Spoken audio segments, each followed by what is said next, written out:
इसका कारण समझने के लिए शिशुपाल के जन्म की कथा जानना आवश्यक है। शिशुपाल जब पैदा हुआ तब उसके माथे पर 3 आँखें और शरीर में 4 भुजाएं थी। उसके इस विकराल रूप को देखने के बाद उसके माता और पिता ने उसको त्याग देने के लिए सोचा।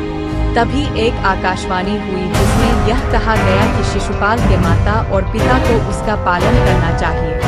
उसमें यह भी कहा गया कि शिशुपाल का जो वध करेगा वह कहीं और जन्म ले चुका है। तभी शिशुपाल की माता ने पूछा कि उसका वध कौन करेगा। उसके जवाब में उस आकाशवाणी ने बताया कि जिस व्यक्ति के द्वारा अपने गोद में लिए जाने पर इसकी 2 अतिरिक्त भुजाएं गिर जाएंगी और तीसरा नेत्र विलीन हो जाएगा, वही व्यक्ति इसके मौत का कारण बनेगा। शिशुपाल की माता श्री कृष्ण की बुआ लगती थी। एक दिन श्री कृष्ण अपनी बुआ के घर पधारे हुए थे। तभी उनकी बुआ ने अपने पुत्र को श्री कृष्ण के गोद में दे दिया।